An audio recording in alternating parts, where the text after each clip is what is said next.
Sahih Muslim itu ada cerita, ini termasuk hadis pegangan kan Sahih Bukhari Muslim. Itu ada cerita seorang sujud sama Allah itu kan banget baiknya, sangat baik. Kemudian yang sujud ini diinjek oleh pemuda yang nakal, diinjek. Ketika diinjek, yang sujud spontan ngomong begini, fa wallahi la yaghfiru Allahu laka, demi Allah, Allah tidak akan maafkan kamu. Di luar dugaan, tentu kalau nggak ada sanad, omongan ini normal karena nginjek orang apa? Sujud. Tapi di luar dugaan, Allah mewahyukan ke Nabi di zaman itu, disuruh bilang sama orang yang sujud itu, Allah ngendikan, mangdalladzi yata'alla alayya alla aghfira li fulan faqad ghafartu lahu wa ahbattu amalah. Siapa yang mencatut nama saya bahwa saya tidak bisa memaafkan orang yang nginjek, Allah tersinggung karena namanya dicatut. Saya ini Tuhan bisa menyiksa dan bisa mengampuni. Kenapa sifat saya jadi satu hanya menyiksa? Sifat ampunan saya di mana? Itu kalau nggak sanad nggak bisa.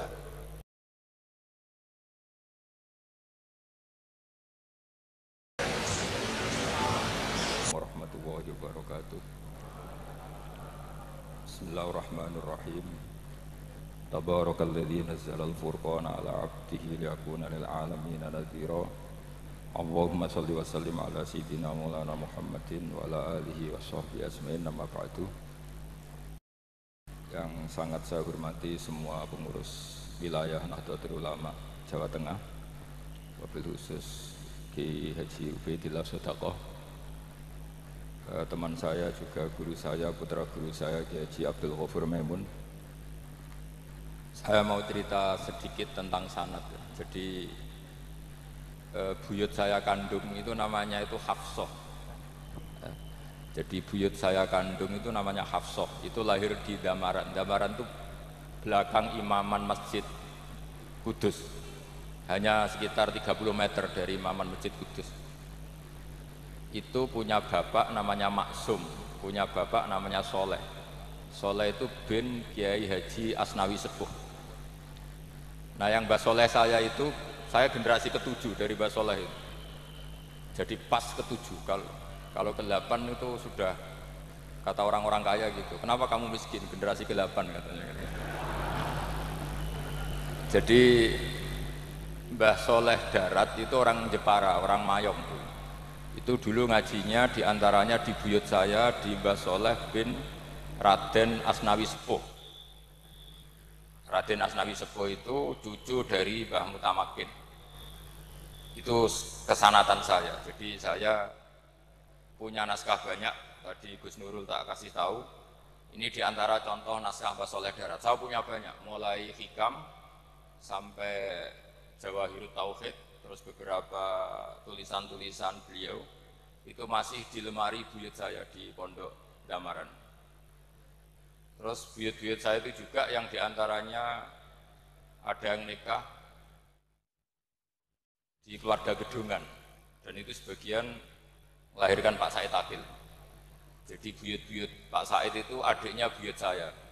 Tapi kalau saya dengan beliau itu sepuh beliau. Jadi kalau saya manggil Pak Said itu kira-kira kalau nggak paman ya mbah. Kenapa saya cerita ini? Karena di antara ikatan sanad itu dzurriyatam ba'duha min ba'd.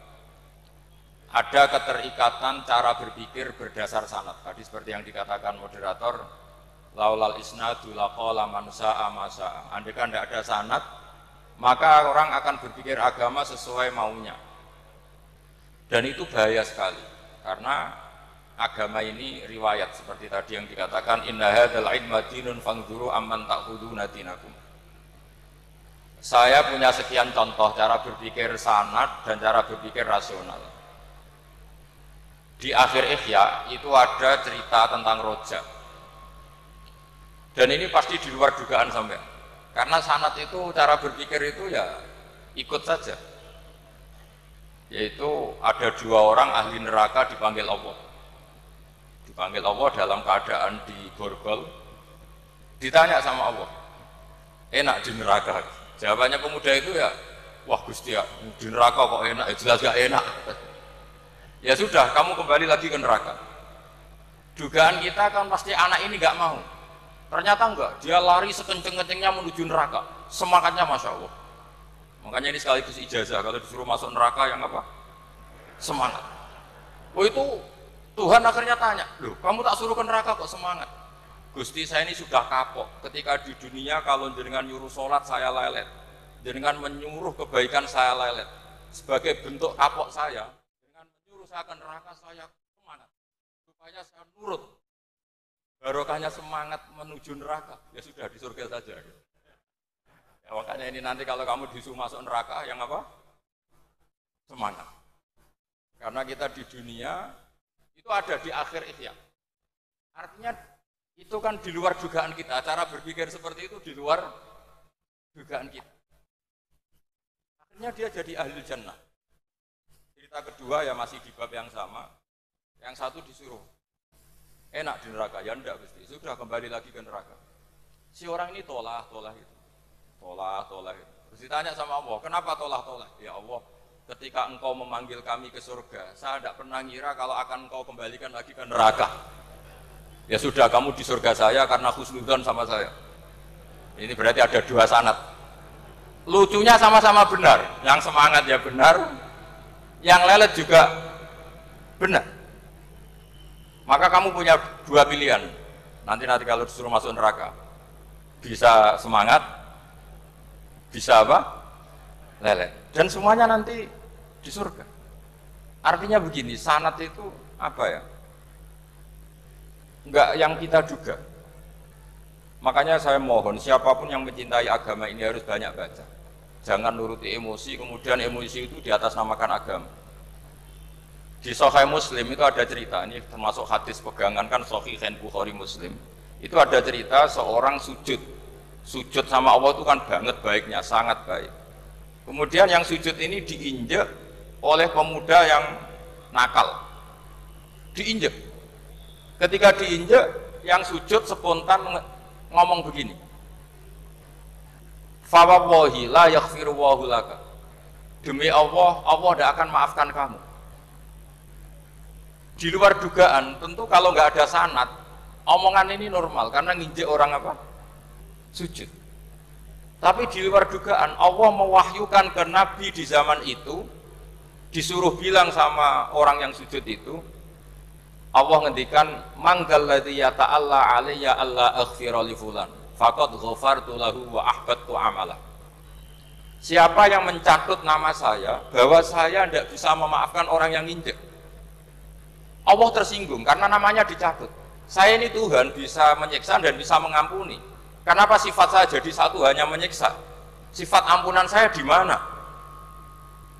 Itu kalau nggak sanad tidak bisa. Saya ulang lagi, Allah itu apa? Zat yang bisa yaghfiru liman yasha wa yu'adzibu may yasha. Tapi orang yang sujud ini hanya mensifati Allah satu, yaitu Allah pasti menyiksa. Dan Allah tersinggung. Bagaimana mungkin saya Tuhan hanya berstatus bisa menyiksa, tidak bisa mengampuni. Akhirnya orang ini disalahkan, malah yang sujud tadi bilang ke orang itu, sujudnya saya hapus pahalanya, dan yang nginjek saya hapus dosa. Tapi ya bukan berarti terus kamu boleh nginjek orang sujud, ya enggak. Artinya gini loh, saya hanya memperkuat moderator tadi. Berpikir agama itu berdasar sanad. Kalau nuruti emosi pasti kita akan setuju Allah tidak ngampuni yang menginjak. Tapi berdasar sanad, berapa orang yang dulu melukai Nabi, bahkan punya niat membunuh Nabi, akhirnya ditobati oleh Allah Subhanahu wa Ta'ala. Siapa yang nggak tahu cerita Surakoh, orang yang niatnya membunuh Nabi, ditobati Allah. Siapa yang nggak tahu cerita Khalid bin Walid, orang yang punya konsep untuk mengalahkan Nabi di perang Uhud, juga akhirnya masuk Islam dan diampuni Allah. Banyak lagi tokoh kafir yang dulu musuhi Nabi akhirnya ditobati oleh Allah.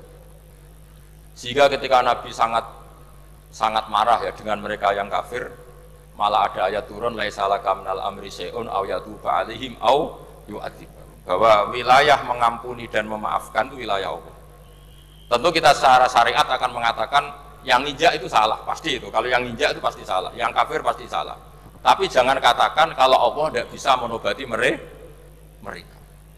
Lagi-lagi yang bisa mengertikan itu apa? Sanad. Kita ngaji di bab itu bahwa ada orang diinjak, ternyata Allah ketika yang sujud mengatakan wallahi la yaghfiru Allahu laka, demi Allah Allah tidak akan maafkan kamu. Loh, mensifati Allah dengan satu sifat la yaghfiru itu Allah tersinggung. Karena Allah bisa yaghfir.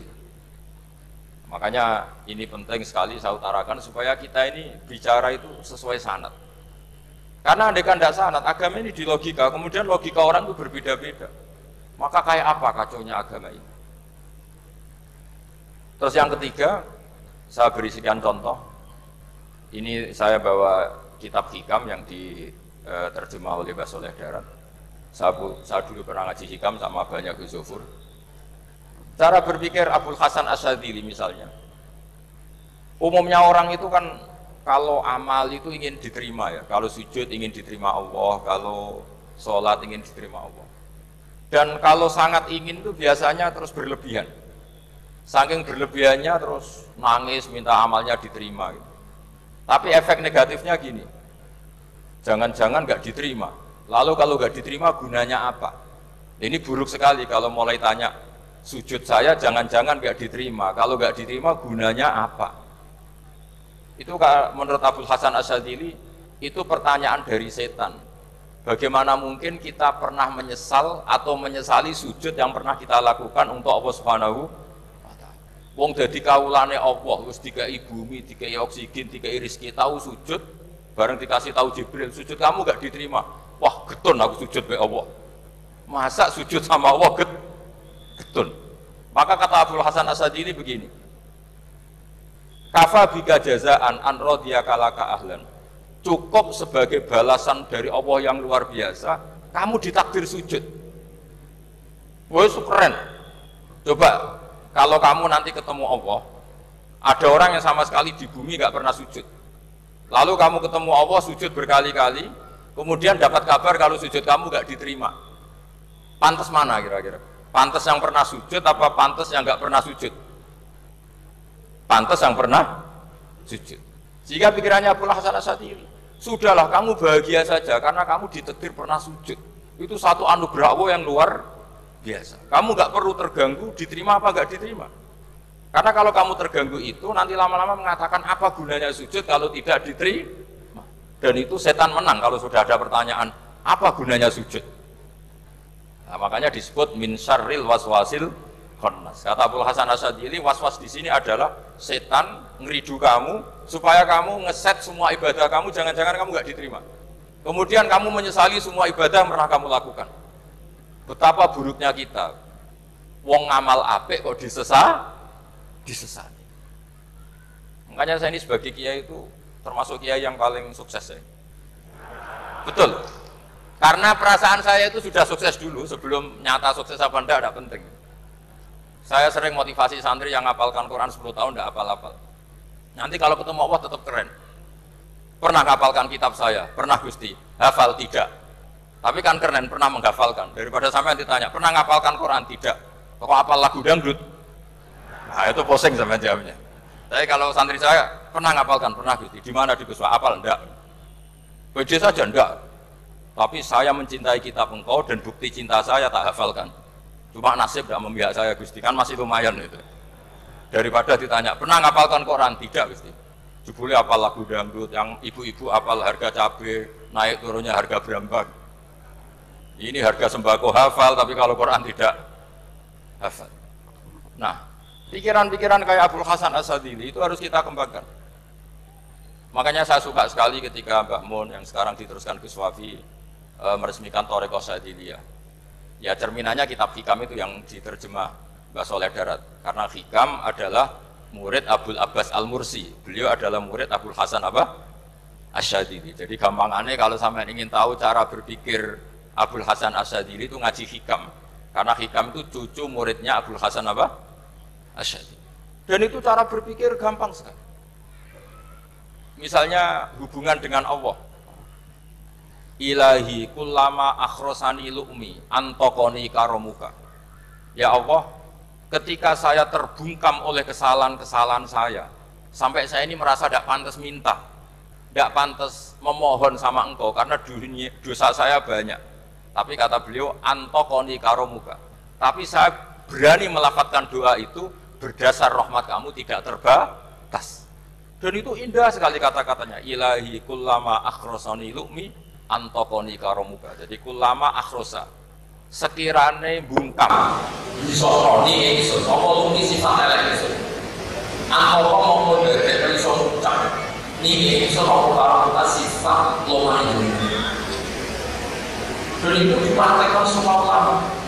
Ya nafsula taknati min zallatin azumat innal kaba'ira fil kufrani kalamami. Jadi yang seperti yang dikatakan tadi Gus Ubaidillah tadi, ya sudah, kadang ada Baron saya, ada Busiri, saya tidak tahu karena bacanya innal kaba'ira fil kufrani kalamami la'alla rahmata rabbihi na yaqsimuha ta'ti ala hasabil isyani fil kisami. Itu ada orang terlalu fanatik kebaikan datang ke Abdul Hasan Asy'adzali gerutu karena dunia ini sudah kacau balau, banyak maksiat, banyak macam-macam. Apa jawabnya Abdul Hasan Asy'adzali? Man ahabba alla yusawahu fi ardi faqad ahabba alla tadhharu maghfiratu. Jadi malah dibalik. Kalau kamu ingin dunia ini steril, nggak ada apa-apa, berarti kamu tidak suka akan kelihatan maghfirahnya. Oh. Jadi sanad-sanad seperti ini harus kita jaga. Meskipun tidak kita manfaatkan untuk kepentingan hadun nafsi, tapi kita harus jaga. Jika kita jadi orang itu tidak terlalu sepaneng dengan pikiran kita bahwa maksiat itu pasti mendatangkan azab. Kok kamu katakan pasti, itu buktinya apa? Maksiat itu salah, kalau salah harus istighfar. Maksiat itu salah, tapi Allah bisa saja mentobati yang maksiat kemudian jadi orang baik. Karena Allah tetap bersifat yaghfiru liman yasha wa yu'adzibu may yasha. Kok kamu katakan pasti-pasti, itu sanadnya dari mana? Jadi ini pentingnya sanad ya. Jadi kita harus terus menjaga sanad ini supaya cara berpikir agama sesuai garis yang pernah ditulis oleh para ulama yang semua itu musalsal ila Rasulillah Shallallahu Alaihi Wasallam. Terus ini mumpung ini di depan Gus Zofur juga ini pernah tak baca di depan putra-putra beliau, di depan anak-anak. Ini nanti saya hadiahkan ke PWNU Jawa Tengah. Saya nulis kitab ini sebagai bentuk saya bahwa apa yang dilakukan Syekhina Kiai Haji Maimun Zubair semuanya itu berdasar khazanah-khazanah yang ada dalam kitab-kitab Al-Kutubil Mu'tamadah. Di antaranya ini, kitab Khilyatul Aulia. Kitab Khilyatul Aulia itu kitab kesayangan Imam Ghazali. Sampai kalau baca Ihya Juz 4 itu beliau memberi saran ke kita wa alaika bimudawamati mutolaati kitabi Khilyatil Aulia wa Tabaqatil Asfiya. Karena Imam Ghazali fi Manaqibil Akhyar itu nginduk kitab Khilyatul Aulia karangannya Abu Nu'aim Al-Asfihani. Kalau di tasawuf beliau nginduk kitab namanya Qutil Qulub karangannya Abu Thalib Al-Makki. Kalau di fikih tentu beliau nginduk gurunya sendiri Imamul Haramain yaitu Nihayatul Matlab fi Dirayatil Madhab. Ini saya beri contoh kenapa Mbah Mun, Kiai Ubaidillah, semua tokoh-tokoh NU cara perilaku itu santai, rileks tapi terarah. Ini saya beri contoh. Ini riwayat dari Sufyan bin Uyainah, termasuk gurunya Imam Syafi'i. Ini halaman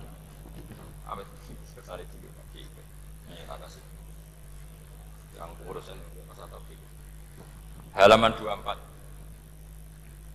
Ya ini di halaman 24 saya terangkan. An Sufyan bin Uyainah kana Isa wa Yahya alaihi wassalam ya'tiyanil qaryata fayas'alu Isa an syirari ahliha wa yas'alu Yahya an khiyari ahliha faqala lahu Yahya lima tanzilu ala syirarin nas qala innama ana tabibun udawil mardo. Ini di juz 7 halaman 323. Jadi mulai dulu ulama itu ada yang fokus ngelola orang-orang soleh, tapi ada juga yang mendokteri orang-orang yang macam-macam. Nabi Isa itu kalau di satu daerah tanya, di sini yang orang nakal-nakal di mana? Oh di situ. Terus beliau ke situ. Ditanya Nabi Yahya, kenapa ke situ?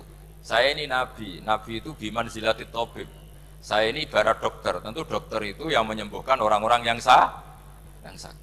Jika kiai-kiai kita tuh ya kancanan orang soleh ya mau, bina orang fasik ya mau. Nah, yang nggak boleh itu yang potensi katut fasik, itu nggak boleh. Jadi apa ya supaya kita itu melihat sesuatu itu tidak seudon kiai kok berteman orang fasik. Saya berkali-kali bilang berteman orang fasik itu haram. Tapi kalau dibalik pertanyaannya, membina orang fasik hukumnya gimana? Baik, bisa membina kalau berteman, ya sudah dibolak-balik gitu. Tapi kalau dibalik, berteman orang fasik menjadi fasik, ya jangan berteman kalau buatnya masih seperti itu. Ya terus saya teruskan ya. Sayyidina Umar itu terkenal orang yang sangat keras. Sayyidina Abu Bakar terkenal orang yang layyinal janib, orang yang sangat santun, sangat sopan. Tapi anehnya ketika Abu Bakar mau wafat, itu khilafah atau khalifah itu diwasiatkan supaya yang mimpin itu Umar. Padahal orangnya sangat keras. Tapi yang jarang diketahui publik adalah ngiranya Umar keras itu wataknya. Ternyata enggak. Di sini diterangkan Umar wataknya itu sebetulnya bisa memilih keras atau halus. Ini saya baca ya di halaman 25. Beliau ditanya oleh Abdurrahman bin Auf. Terus beliau menjawab, ya Abdurrahman, wallahi laqad lintu linnasi hatta khasyitu wa fil lain. Tsumma istadadtu alaihim hatta khasyitu wa fi siddah. Fa ainal makhraj. Terus di sini saya terjemah, saya saat lunak juga takut sebab lunak bisa dianggap pembiaran, tapi saya juga takut Allah saat keras sebab keras jangan-jangan termasuk tanfir, orang lari dari kebenaran. Ya misalnya gini, sampean punya anak, putri atau punya ponakan pacaran gitu. Datang ke kamu sama cowoknya, kalau kamu lunak pasti ponakan kamu ngira wong Pak D gak apa-apa. Padahal Pak D saya itu kiai, ternyata saya gak ditegur. Lunak itu punya akibat dianggap pembiaran terhadap maksiat. Ya. Tapi kalau kamu keras, wah nak nenggonku tak wantemi watu. Kan gak pernah ke kamu, bagaimana bina wong sowan saja gak berani. Artinya efeknya sama. Terlalu lunak ya punya efek tidak bisa bina, terlalu keras juga punya efek tidak bisa bina. Maka kata Sayyidina Umar, fawallahi laqad lintu linnas hatta khasyitu wa fil lain. Artinya saat bersikap lunak saya takut Allah karena lunak bisa dianggap pembiaran terhadap maksiat. Tsumma istadadtu alaihim hatta khasyitu wa fi siddah. Ketika keras saya juga takut karena kalau terlalu keras bisa tanfir, bisa orang lari dari kiai, dari lagi orang soleh. Makanya dalam guyonan-guyonan ulama itu ada preman jagongan di orang-orang fasik. Ditanya, kenapa kamu jagungan sama orang fasik? Kenapa ada jagungan sama orang soleh? Habis orang solehnya marah-marah terus, lah ini ramah. Makanya saya milih yang ramah saja. Gitu. Itu meskipun guyonan, tapi pelajaran bagi kita. Karena ya memang Quran seperti itu. Walau kunta fadhon ghalidhal qalbi lan faddu min haulik fa bima rahmatin minallahi linta lahum. Hak terusnya itu. Jadi apa ya? Nah ini kalau nggak ada sanad nggak bisa. Nggak ada sanad nggak bisa. Pasti kita berpikir sesuai keinginan kita. Maka ada ancaman yang keras, man fassaral Qur'ana bi ra'yihi falyatabawwa maq'adahu minan nar. Jadi saya mohon sanad-sanad seperti ini kayak yang dikatakan Umar tadi. Wallahi laqad lintu linnas hatta khasyitu wa fil lain. Tsumma istadadtu alaihim hatta khasyitu wa fis siddah. Jadi kita akui bahwa dalam lunak juga ada sekian problem, dalam keras juga ada sekian problem. Terus kita bikin satu metode, satu manhaj yang kira-kira ya sa'iqal lisyaribin atau yang lebih dikenal dengan Islam wasatiyah. Ada tawazun, ada tasamu, ada macam-macam. Ya, saya kira demikian. Assalamualaikum warahmatullahi wabarakatuh.